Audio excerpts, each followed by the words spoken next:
Shalom, selamat malam Bapak Ibu Saudara Jemaat Mezbah Doa dimanapun berada pada malam hari ini. Mari kita mau sama-sama siapkan hati kita. Kita mau datang, kita mau bersekutu dengan Tuhan malam hari ini. Biarlah kiranya dimanapun kita berada saat ini kita boleh menikmati hadirat Tuhan. Saya percaya saat kita datang dengan satu kerinduan, maka Tuhan akan memuaskan setiap kita. Mari kita sama-sama berdoa malam hari ini. Tuhan Yesus, kami bersyukur, berterima kasih buat kebaikan Tuhan sepanjang hari ini. Tuhan terus menuntun langkah-langkah setiap kami. Tuhan memimpin kami. Tuhan berikan hikmat-Mu ya Tuhan atas setiap kami. Jemaat-Mu Mezbah Doa dimanapun kami berada pada malam hari ini. Terima kasih ya Tuhan buat satu kesempatan lagi untuk kami boleh datang. Menyembah-Mu ya Tuhan.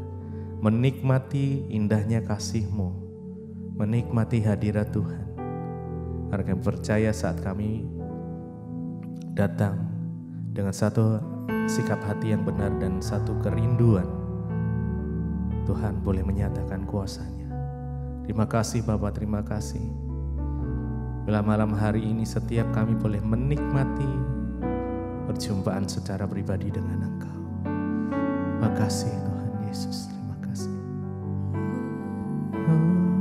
Terima kasih ya Tuhan. Mari kita sama-sama berdatang. Kita sama-sama menyembah Dia. Malam hari ini Tuhan, apapun kondisi kami, apapun keadaan kami pada malam hari ini,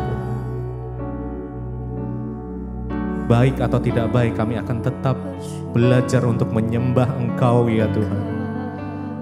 Terima kasih Bapa. Terima kasih Yesus. Yesus, kami mau menyembah Engkau Tuhan di segala kondisi kami. Terima kasih ya Tuhan. Oh, mari mengucap syukur. Terima kasih Yesus. Kami bersyukur buat pertolongan-Mu, buat penyertaan-Mu Tuhan, buat berkenanan-Mu Yesus. Haleluya. Kalau ku hidup bagi-Mu, hatiku tetap menyembah-Mu. Dunia tak bisa menjauhkanku dari kasih-Mu. Oh, selama ku hidup bagi-Mu. Mataku tetap memandang-Mu. Dunia tak bisa menjauhkanku dari kasih-Mu Tuhan. Oh, kalau ku hidup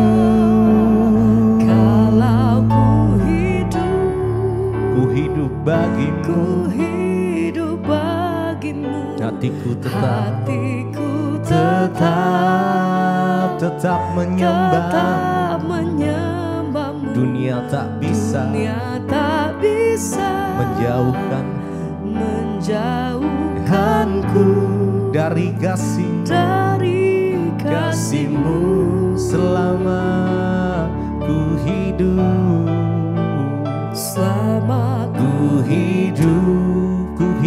bagi-Mu. Mataku tetap memandang-Mu. Dunia tak bisa menjauhkanku dari kasih-Mu. Kalau ku hidup, Kalau ku hidup bagimu. hidup bagimu, Hatiku hatiku tetap menyembah, tetap menyembahmu. Dunia tak bisa menjauhkanku menjauhkanku dari kasih-Mu. Oh, selama ku hidup, selama ku hidup bagimu. Mataku tetap memandangmu. Dunia tak bisa menjauhkanku dari kasih-Mu. Kalau ku hidup, kalau ku hidup bagimu. Hatiku tetap menyembahmu. Dunia tak bisa menjauhkanku dari kasih-Mu. Oh, selama ku hidup, ku hidup bagimu. Mataku tetap memandangmu. Dunia tak bisa menjauhkanku dari kasih-Mu.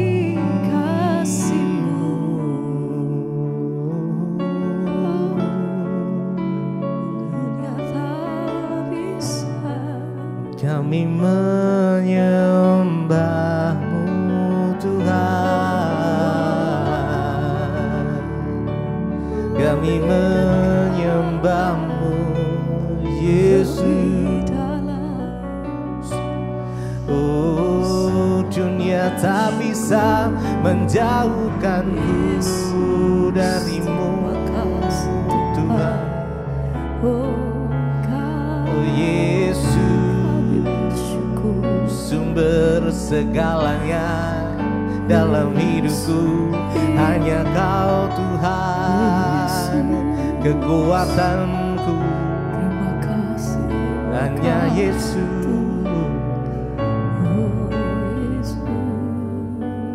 Kalau ku hidup, mari naikkan dengan segenap hatimu. Yes. Kami akan tetap menyembah-Mu ya Tuhan. Dunia tak bisa menjauhkanku dari kasih-Mu. Jesus. Selama ku hidup,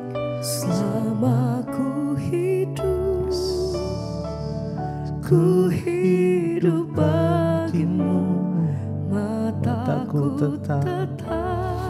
tetap memandangmu Yesus. Dunia tak bisa menjauhkanku dari kasih-Mu. Kalau ku hidup,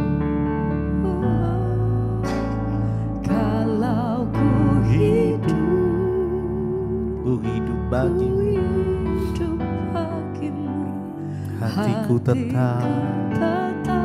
kami tetap menyembah-Mu ya Tuhan. Dunia tak bisa menjauhkanku dari kasih-Mu. Yes, Jesus. Selama ku hidup bagimu. mataku tetap memandang. tetap memandangmu. Dunia tak bisa Dunia tak bisa menjauhkanku dari kasih-Mu.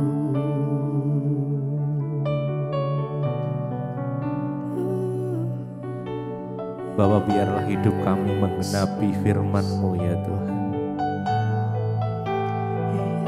Biar boleh banyak mujizat terjadi saat Engkau bersama dengan kami. Segala yang mustahil menjadi tidak mustahil. Sebab tidak ada yang mustahil bagi Tuhan. Makasih Yesus. Makasih. Yesus.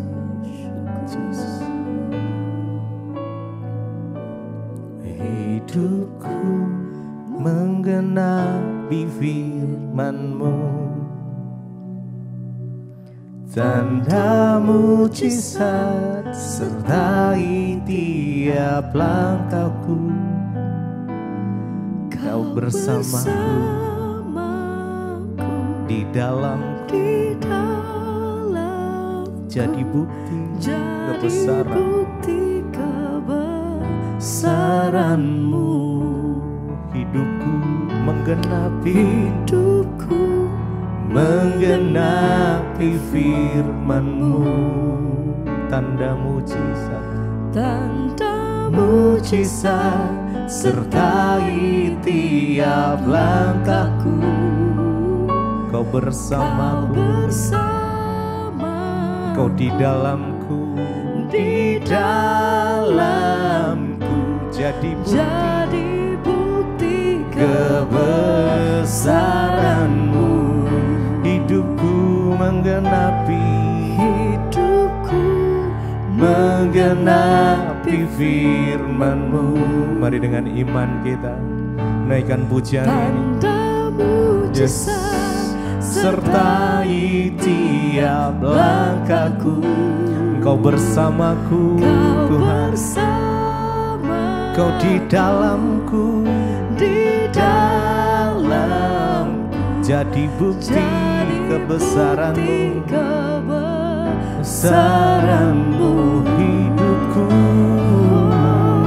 Hidupku menggenapi firman-Mu, tanda mujizat sertai tiap langkahku. Kau bersamaku, Kau di dalamku,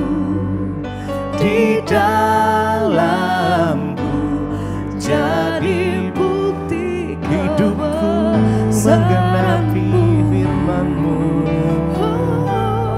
Hidupku menggenapi firman-Mu, tanda mujizat sertai tiap langkahku. Kau bersamaku di dalamku, jadi bukti kebesaran-Mu.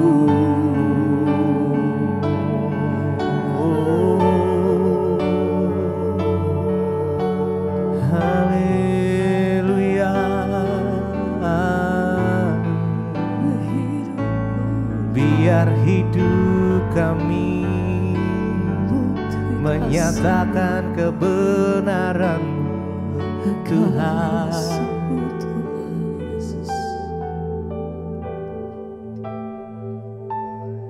Hidupku menggenapi firman-Mu.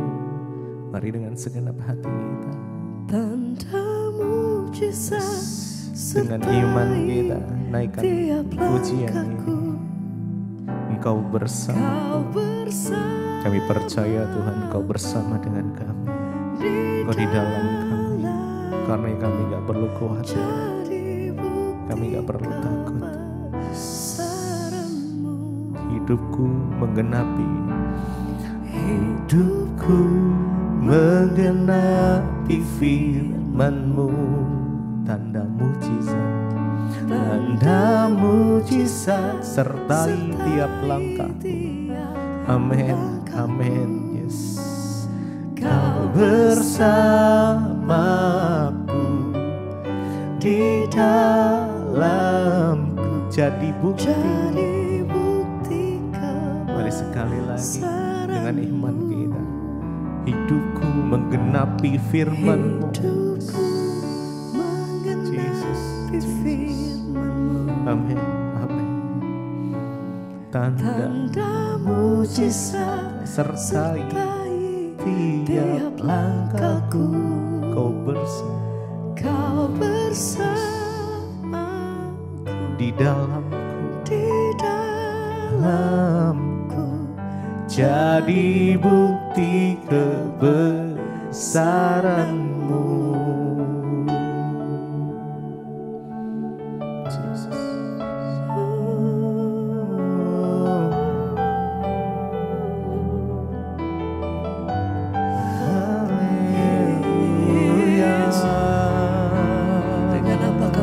Kasih-Mu Tuhan, kalau hidup kami Tuhan, Engkau pelihara setiap kehidupan kami. Engkau jaga, Engkau lindungi setiap langkah hidup kami Tuhan. Senap hati kami bersyukur. Terima kasih Bapa.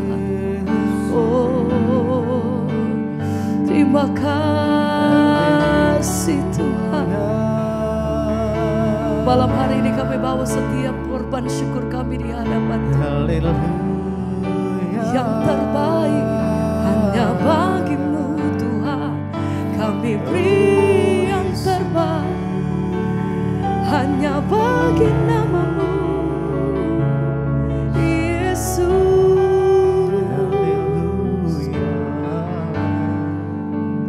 Ku berikan semua yang berharga, semua yang mulia,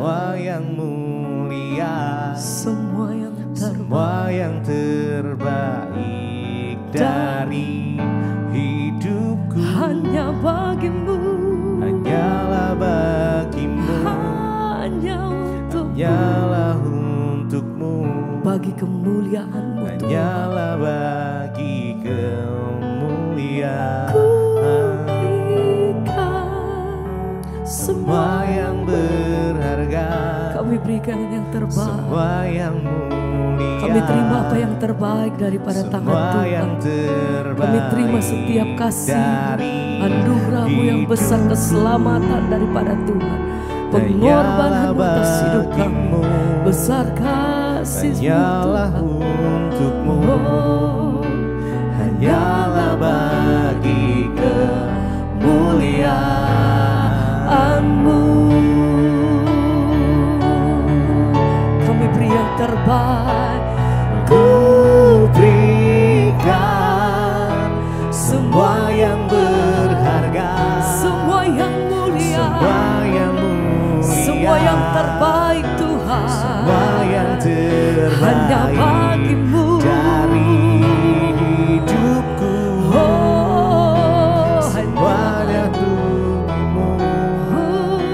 Hanyalah untukmu, hanyalah bagi kemuliaan-Mu. Ku berikan Tuhan, ku berikan. Kami beri yang terbaik, semua yang berharga, semua yang mulia, yang terbaik, semua yang terbaik dari hidupku. Hanyalah bagi-Mu, hanya bagi-Mu, hanyalah untukmu, hanyalah bagi kemuliaan-Mu. Kami beri yang terbaik Tuhan. Ku berikan semua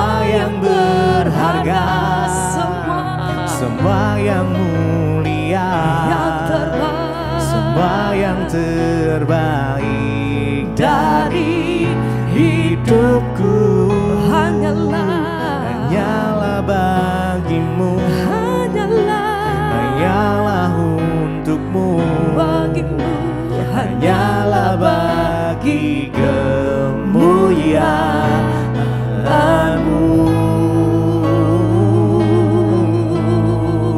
Buat segala pujian, hormat dan kemuliaan Kau hanya bagi tertuju hanya padamu Tuhan. Haleluya. Engkau layak terima setiap persembahan yang terbaik bagi dari setiap mulut lidah bibir kami Tuhan. Engkau layak terima setiap pengagungan dari mulut lidah bibir kami. Ku berikan semua yang berharga, semua yang mulia, semua yang terbaik dari hidupku hanyalah bagimu, hanyalah untukmu, hanyalah bagi kemuliaan-Mu.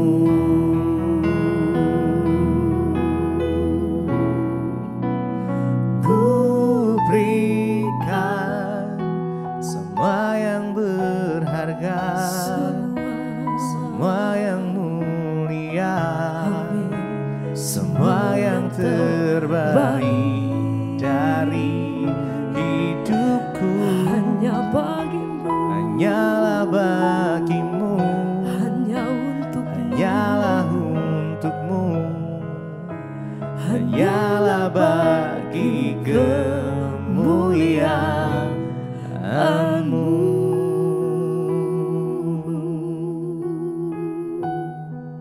Terima kasih Bapa, kami bersyukur buat malam ini Tuhan kembali mempertemukan kami di Mezbah Doa. Semua karena anugerah Tuhan berbicara bagi kami. Tuhan, sampaikan isi hati-Mu, urapi hamba-Mu yang tidak ada apa-apanya. Di dalam nama Tuhan Yesus kami berucap syukur. Haleluya. Amin, amin, amin. Iya, shalom Bapak Ibu yang terkasih dalam Tuhan Yesus. Kita berjumpa kembali. Puji Tuhan, hari ini saya sedang berada di Bandungan. Ya, seminggu ke depan saya mengisi sekolah misi, mengajar. Dan puji Tuhan, ya, biarlah kita semua terus ada dalam perlindungan Tuhan, dalam kasih Tuhan, ya, dan terus ada di dalam anugerah Tuhan. Iya, baik, kita akan melanjutkan pembacaan firman Tuhan. Namun sebelumnya, seperti biasa saya akan bacakan kesaksian yang sudah masuk, ya. Shalom Ibu Debbie dan seluruh tim Mezbah Doa. Saya mau memberi kesaksian sesuai dengan apa yang saya janjikan kepada Tuhan, bahwa saya akan beri kesaksian di Mezbah Doa. Saya Ibu Ani dari Tangerang. Saya ikut Mezbah Doa dan Mezbah Syukur sejak 2 tahun yang lalu. Sudah lama saya mengalami sakit di pundak. Setelah sembuh, datang lagi sakit lagi. Sudah 3 bulan. Bahkan setiap hari saya minum obat anti nyeri dan juga anti radang serta paracetamol. Ya, tanggal 20 beberapa waktu yang lalu, ya, saya ke klinik, ya, saya minta rujukan ke ortopedi dan hasil ronsen pundak saya semuanya bagus, semua tidak apa-apa. Tapi ada kejutan lain, ya, saya akhirnya dirujuk ke dokter THT, dari dokter ortopedi ke THT karena di leher saya sebelah kiri ternyata dokter menemukan ada benjolan. Dan kata dokter ortopedi ini adalah kelenjar getah bening. Ada beberapa benjolan dan ada juga yang kecil-kecilnya. Waduh, ya. Tapi belum diperiksa oleh dokter. Saya sudah divonis saat itu getah bening. Lalu tanggal 21 pas saya hadir di Mezbah Doa, ya, saya juga sempat berfoto dengan Ibu Debbie dan saya juga bilang ke Ibu bahwa di leher saya ada benjolan. Saat itu saya ingat Ibu Debbie bilang amini bahwa Tuhan sudah menyembuhkan dan saya mengaminkan apa yang Ibu katakan. Tetapi iblis terus mengintimidasi pikiran saya dan juga hati saya jadi khawatir, saya takut, ya saya berpikir yang tidak-tidak. Namun dalam perjalanan pulang, ya saya imani dan saya patahkan semua intimidasi iblis itu. Segala sakit penyakit, saya bilang, iblis, engkau tidak berhak menguasai pikiran dan hati saya. Sebab saya ini anak Tuhan. Ya, saya duduk di kaki Tuhan Yesus dan saya percaya saya sudah disembuhkan. Tibalah tanggal 22 itu saya ke dokter THT. Jadi tanggal 21 datang di Mesbah Doa Onsite. Ya, dan saya perkatakan waktu itu percaya ibu sudah disembuhkan dalam nama Tuhan Yesus. Tanggal 22 ibu harus periksa ke dokter THT. Ya, dan ke dokter THT ternyata dokternya itu cuti. Dan saya disuruh balik lagi tanggal 3. Hati saya, pikiran saya kembali diintimidasi iblis, semakin kacau. Saya takut, aduh bagaimana ya nanti. Saya ini kan periksanya pakai BPJS dan juga saya berobat rujukan. Saya disuruh balik lagi tanggal 3 Januari, lumayan masih lama. Tapi setiap saya mandi, saya ikut mesbah doa dan juga mesbah syukur. Tetapi setiap saya mandi dan juga setiap saya ikut mesbah doa dan mesbah syukur, saya selalu ya memperkatakan seperti yang ibu katakan dan ibu ajarkan, letakkan tangan di bagian yang sakit dan imani apapun sakitnya, perkatakan dalam nama Yesus, ya saya disembuhkan dengan iman. Saya juga ya, dan saat ada ketakutan yang datang, saya selalu perkatakan dalam nama Tuhan Yesus. Saya percaya sekali Yesus, saya tetap Yesus. Bahkan saat mandi saya bernyanyi ya lagu-lagu pujian, saya terus bersyukur. Ya, saya bilang kalau saya sembuh ataupun saya belum sembuh, saya akan tetap ya memuji Tuhan. Akhirnya tiba saatnya saya datang ke dokter THT dan saya kaget ketika diperiksa, ya ternyata benjolan saya itu ya sudah hilang yang besar-besarnya dan menurut dokter tinggal satu yang kecil. Tapi saya putuskan saya akhirnya ya tidak lanjut berobat, saya hanya percaya kepada Tuhan dan janji firman Tuhan. Ya, saya berterima kasih kepada Tuhan dan juga saya juga berterima kasih buat Ibu Debbie, semua khotbah-khotbah dan kesaksian ya Ibu sampaikan banyak ya, memberkati dan juga saya mengalami perubahan hidup, perubahan karakter.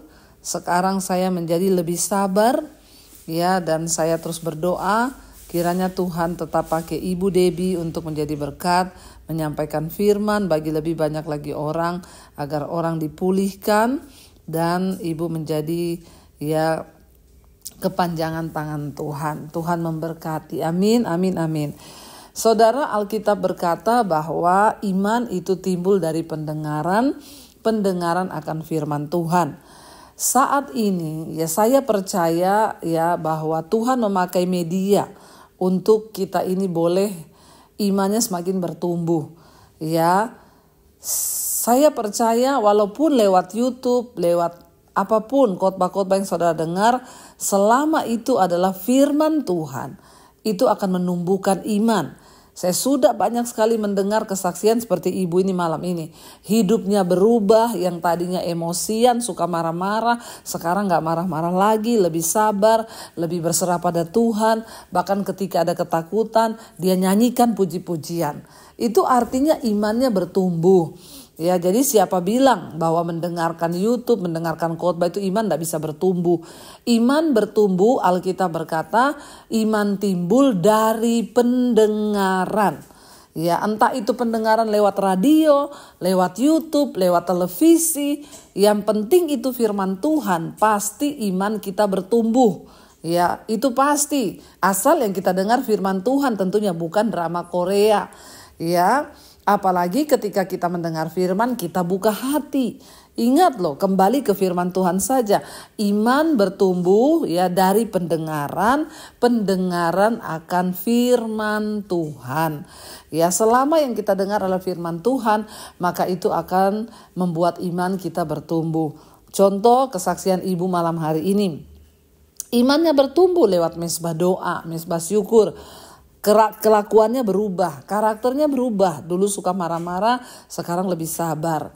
Ya, dulu khawatir, diintimidasi iblis, sekarang dilawan dengan puji-pujian. Ya, itu artinya imannya bertumbuh. Sekarang belajar berserah, bahkan bisa berkata loh, aku sembuh atau tidak sembuh, Tuhan tetap baik. Loh, itu kan iman yang benar, iman yang luar biasa. Ya, dan saudara, ya mari hari-hari ini ya saudara terus share khotbah-khotbah yang saudara dengar di YouTube, memberkati, share ke orang-orang. Saya bersyukur hari-hari ini mendengar banyak kesaksian. Ya Bu, sekarang teman saya dengar mesbah doa dan dia mengalami banyak perubahan hidup sejak dia mendengar dan ngikut mesbah doa, karena tiap hari dia mendengarkan firman Tuhan. Itu yang Tuhan mau saudara. Karena itu ya seperti malam hari ini kita dengar kesaksian, bayangkan loh ya mengalami benjolan di leher dan benjolannya banyak, bahkan beberapa besar-besar.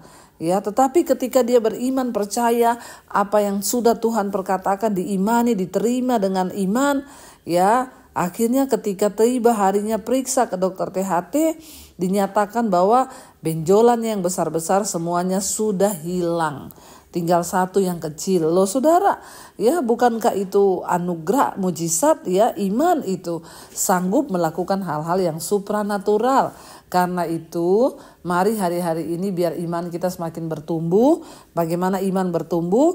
Lewat mendengarkan firman Tuhan.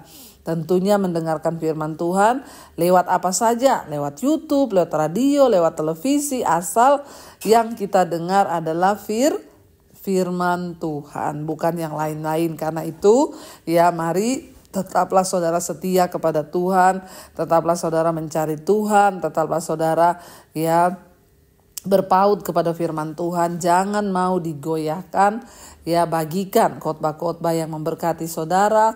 Toh saudara yang merasakan. Apakah lewat YouTube saudara mendapatkan hadirat Tuhan, mendapatkan jamahan Tuhan, yaitu saudara juga yang merasakan.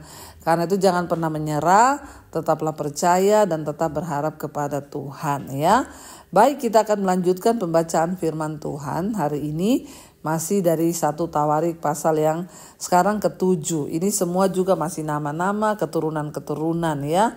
Dan yang pasal 7 ini juga anak-anak ya, ini semua nama-nama keturunan-keturunan. Saudara baca sendiri ya supaya kita bisa lebih cepat, karena ini ya semua tentang nama-nama keturunan dan ya anak-anak ya keturunan semua. Ya, dan kita lanjutkan sekarang, kita masuk di 1 Tawarik pasal yang ke-8, juga daftar keturunan Benyamin. Masih juga nama-nama semua ini ya saudara. Ya, nanti saudara baca ya sendiri. Di sana dikatakan juga di 1 Tawarik 8, keturunan Benyamin memperanakan Bela, anak sulungnya Asibel, anak kedua Arak, anak ketiga. Ini masih nama-nama semua. Ya, dan kita lanjut, nanti saudara bisa baca sendiri. Nah, kita lanjut langsung 1 Tawarik pasal yang ke-9, daftar penduduk Yerusalem. Ayat yang pertama, seluruh orang Israel telah terdaftar dalam silsilah mereka, tertulis dalam kitab Raja-Raja Israel. Sedangkan orang Yehuda telah diangkut ke dalam pembuangan ke Babel oleh karena perbuatan mereka yang tidak setia. Jadi ya kita lihat penduduk di Yerusalem, di Israel semua sudah terdata. Ya, mereka membuat daftar silsilah. Sebaliknya Yehuda diangkut ke pembuangan ya oleh Babel karena mereka perbuatannya jahat ya, mereka tidak setia. Itulah saudara, dosa mengakibatkan ya malapetaka. Lalu ayat yang kedua dikatakan di sana, dan orang-orang yang mula-mula menetap kembali di tanah-tanah milik mereka di kota-kota mereka ialah orang Israel awam, para imam dan orang-orang Lewi dan para budak di bait Allah. Ayat 3, di Yerusalem tinggal orang-orang dari Bani Yehuda, Bani Benyamin, Bani Efraim, dan Manasye. 4. Utai bin Amihud bin Omri bin Imri bin Bani bin dari keturunan Peres bin Yehuda. Dan dari orang Syela ialah Asaya anak yang sulung dan dengan anak-anaknya. Dari keturunan Sera ialah Yewel dengan sanak saudaranya. 690 orang. Dari Bani Benyamin ialah Salu bin Mesulam bin Hodawiyah bin Hasenua. Ini nama-nama lagi semuanya, saudara. Kita kepanjangan kalau membaca semua nama-nama ini. Dan saudara nanti bisa baca. Saya lanjut ayat yang ke-21. 1 Tawarik 9 ayat 21. Sakaria bin Meselemnya adalah penunggu pintu kemah pertemuan. Mereka semuanya yang terpilih menjadi penunggu ambang pintu, ada 212 orang. Mereka telah terdaftar dalam silsilah di desa-desa mereka. Daud dan Samuel pelihat itu mengangkat mereka dalam jabatan itu. 23. Mereka dan anak-anak mereka bertugas menjaga pintu di pintu gerbang rumah Tuhan, yakni bait kemah itu. Ke arah 4 mata angin ditempatkan penunggu-penunggu pintu gerbang, yakni ke arah timur, barat, utara, dan selatan. Dan saudara-saudara mereka yang tinggal di desa-desa mereka pada waktu-waktu tertentu harus masuk selama 7 hari untuk bekerja bersama-sama mereka. Sedang keempat kepala penunggu pintu gerbang itu memegang jabatan tetap. Mereka adalah orang-orang Lewi yang mengawasi bilik-bilik serta perbendaharaan rumah Allah. Mereka bermalam di sekitar rumah Allah itu sebab mereka bertanggung jawab atas penjagaan dan harus membuka pintu setiap pagi. Sebagian dari mereka mengurus perkakas ibadah. Mereka menghitung perkakas itu pada waktu dimasukkan dan dikeluarkan. Sebagian dari mereka ditugaskan mengurus perabotan, yakni segala perabotan tempat kudus, dan mengurus tepung yang terbaik, anggur, minyak, kemenyan, dan rempah-rempah. Sedangkan beberapa orang imam menyediakan campuran rempah-rempah. Matica, salah seorang Lewi, anak sulung Salum, orang Korah itu mendapat tugas tetap untuk mengolah roti. Dan sebagian dari anak-anak orang Kehat, yakni dari sanak saudara mereka, mengurus roti sajian, disediakan setiap hari Sabat. Dan inilah para penyanyi, kepala-kepala puak orang Lewi yang diam di bilik-bilik dan bebas dari pekerjaan lain, sebab siang dan malam mereka sibuk dengan pekerjaannya. Itulah pula kepala puak orang Lewi, para kepala menurut keturunan mereka. Mereka ini diam di Yerusalem. Jadi ini kita lihat saudara, tugas-tugas, pembagian tugas di rumah Tuhan.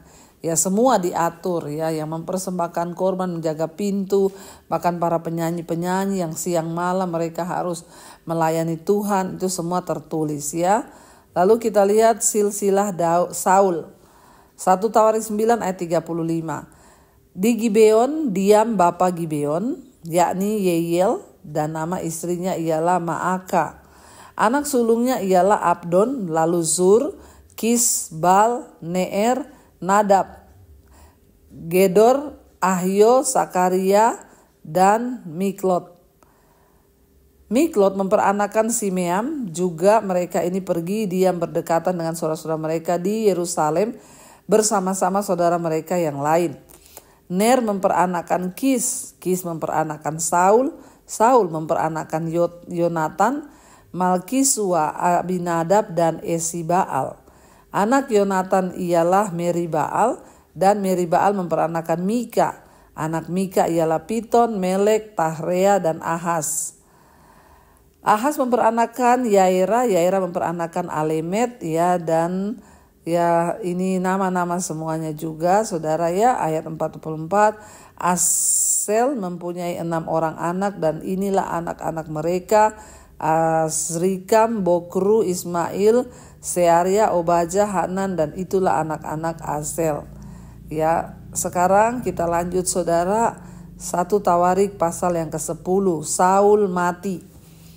Orang Filistin berperang melawan orang Israel. Orang-orang Israel melarikan diri dari hadapan orang Filistin, dan banyak yang mati terbunuh di pegunungan Gilboa. Orang Filistin terus mengejar Saul dan anak-anaknya dan menewaskan Yonatan, Abinadab, dan Malkisua, anak-anak Saul.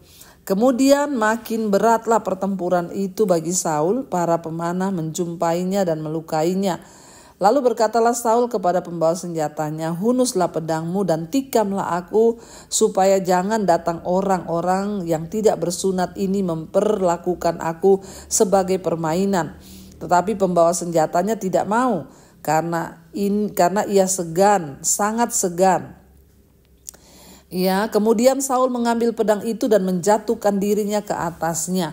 Jadi Saul mati bunuh diri, ya. Tidak ditombak, karena dia menyuruh. Pada waktu itu dia terjepit, dikejar oleh orang Filistin. Dia sudah dalam keadaan yang tidak berdaya, ya, dan dia menyuruh, ya, pembawa senjatanya. Dia bilang, "Ya, tikam aku, ya, hunuskanlah pedangmu, ya, dan tikamlah aku, supaya jangan aku ini disiksa nanti sama orang-orang Filistin yang tidak bersunat itu." Ya, tetapi pembawa senjatanya tidak mau, karena dia segan. Dia bilang, "Saya tidak bisa membunuh raja." Ya, tetapi akhirnya Saul dia mengambil pedangnya itu, dan lalu, ya, dikatakan di sana Saul menjatuhkan dirinya ke atas pedangnya itu. Jadi Saul mati bunuh diri. Dia taruh sepedangnya di tanah, lalu dia jatuhkan dirinya di pedang itu, saudara. Ya, pada waktu itu Saul mengejar-ngejar Daud, ingin membunuh Daud, tapi berapa kali Daud bisa membunuh Saul? Dia dapat kesempatan, tapi Daud tidak membunuh Saul, karena dia bilang Saul adalah raja dan dia diurapi Tuhan. Tapi pada akhirnya, ya, itulah orang kalau jahat, dia mati dengan pedangnya sendiri, saudara, ya. Dan Saul mati bunuh diri. Dan ketika pembawa senjatanya melihat bahwa Saul telah mati, ia pun menjatuhkan dirinya ke atas pedangnya lalu mati. Jadi pembawa senjatanya juga bunuh diri, ikuti Saul. Jadi Saul dan ketiga anaknya dan segenap keluarganya semua sama-sama mati. Ketika dilihat seluruh orang Israel yang di lembah bahwa tentara telah melarikan diri dan bahwa Saul serta anak-anaknya sudah mati, maka mereka meninggalkan kota-kota mereka lalu melarikan diri juga. Kemudian datanglah orang Filistin dan menetap di sana. Ketika keesokan harinya orang Filistin datang merampasi orang-orang yang mati terbunuh itu, didapati mereka Saul dan anak-anaknya bergelimpangan di pegunungan Gilboa. Mereka merampasinya dan mengambil kepala Saul dan senjata-senjatanya, lalu menyuruh orang berkeliling di negeri orang Filistin untuk menyampaikan kabar itu kepada berhala-berhala mereka dan kepada rakyat. Kemudian mereka menaruh senjata-senjata Saul di kuil Allah mereka, tetapi batuk kepalanya dipakukan mereka di rumah Dagon. Ketika seluruh Yabes Gilead mendengar tentang segala yang dilakukan orang Filistin terhadap Saul, maka bersiaplah segenap orang gagah perkasa, lalu pergi mengambil mayat Saul dan mayat anak-anaknya. Mereka membawanya ke Yabes dan menguburkan tulang-tulang mereka di bawah pohon besar di Yabes. Sesudah itu berpuasalah mereka 7 hari lamanya. Demikianlah Saul mati karena perbuatannya yang tidak setia terhadap Tuhan, oleh karena ia tidak berpegang pada firman Tuhan, dan juga karena ia telah meminta petunjuk dari arwah dan tidak meminta petunjuk Tuhan. Sebab itu Tuhan membunuh dia dan menyerahkan jabatan raja itu kepada Daud bin Isai. Ingat saudara, kita lihat di sana dikatakan demikianlah Saul mati secara tragis. Anak-anaknya semua mati. Saul mati bunuh diri. Kenapa? Dikatakan karena perbuatannya yang tidak setia terhadap Tuhan. Bahkan dia tidak meminta petunjuk Tuhan, malah sebaliknya dia meminta petunjuk dari arwah-arwah orang mati. Saudara, sekali lagi firman Tuhan mengingatkan kita, dosa, pemberontakan kepada Tuhan, ketidaksetiaan kepada Tuhan membawa malapetaka dalam kehidupan manusia. Karena itu mari kita belajar hidup menghormati Tuhan. Mari kita hidup takut akan Tuhan, agar hidup kita semakin hari semakin berkenan kepada Tuhan. Mari kita mau tundukkan kepala, kita satukan hati, kita berdoa. Terima kasih Bapa, kami bersyukur buat malam ini Tuhan ingatkan kami untuk kami boleh lebih lagi sungguh-sungguh menghormati Tuhan, mencintai Tuhan dan mengasihi Tuhan. Roh, jiwa dan tubuh kami serahkan ke dalam tangan Tuhan. Biarlah hidup kami hari-hari ini boleh semakin hanya memuliakan nama Tuhan. Bawa kami Tuhan untuk semakin hari semakin mengerti rencana dan kehendak Tuhan dalam hidup kami, agar hidup kami boleh senantiasa menyukakan hati Tuhan. Terima kasih Bapa, berkati setiap anak-anak-Mu yang sedang ada dalam pergumulan, biarlah iman mereka tetap teguh dalam Tuhan, mereka tetap terus berharap dan bersandar pada Tuhan. Yang sakit malam hari ini, mari saudara letakkan tanganmu di bagian yang sakit dan perkatakan, aku percaya Tuhan Yesus sanggup menyembuhkan. Kami percaya tidak ada perkara yang mustahil bagi Tuhan. Seperti kesaksian yang kami dengar bahwa Tuhan menyembuhkan secara ajaib benjolan-benjolan di leher hilang. Kami percaya Tuhan sanggup melakukan yang lebih dari yang kami doakan. Berdoa juga bagi setiap mereka yang membutuhkan pemulihan demi pemulihan dalam rumah tangga keluarga, Tuhan pulihkan. Berkati juga setiap mereka yang terikat dengan dosa-dosa, Tuhan lepaskan. Kami melepaskan berkat untuk bangsa dan negara kami Indonesia. Menjelang Tuhan bulan-bulan pesta demokrasi, pemilihan presiden bulan depan, Tuhan turut bekerja mendatangkan kebaikan. Kami patahkan kerusuhan, kekacauan, segala roh-roh yang bukan berasal dari Tuhan. Kami hancurkan dalam nama Yesus. Kami percaya seorang pemimpin yang terbaik sudah Tuhan tetapkan di atas bangsa ini. Terima kasih Bapak, berkati juga semua bangsa-bangsa di 5 benua, Asia, Afrika, Amerika, Eropa, Australia. Lawatan Tuhan tercurah agar orang-orang bertobat, meninggalkan dosa dan kembali kepada Tuhan, hidup dalam kekudusan. Karena dosa akan menghancurkan hidup kami, tetapi menghormati Tuhan, itulah yang menyenangkan hati Tuhan. Kami menaruh iman percaya kami hanya kepada Tuhan. Di dalam nama Yesus kami percaya semua yang kami doakan dan harapkan Tuhan menjawabnya. Yang terlilit hutang piutang, Tuhan juga tolong. Mereka yang Tuhan terjebak, ya, kami percaya Tuhan tidak akan tinggal diam. Engkau sanggup turut bekerja mendatangkan kebaikan. Terima kasih Bapa, kami mengucap syukur buat malam hari ini. Mari saudara buka hati dan tanganmu. Terimalah kiranya berkat, rahmat, anugerah dari Allah Bapa, cinta kasih Tuhan Yesus Kristus, penyertaan Allah Roh Kudus turun atas hidup kita semua mulai hari ini bahkan sampai kali yang kedua Tuhan Yesus datang menjemput kita. Nama kita tercatat di dalam kitab kehidupan. Dalam nama Tuhan Yesus yang percaya diberkati Tuhan, katakan bersama, amin, amin, amin. Tuhan Yesus memberkati saudara, shalom dan Immanuel.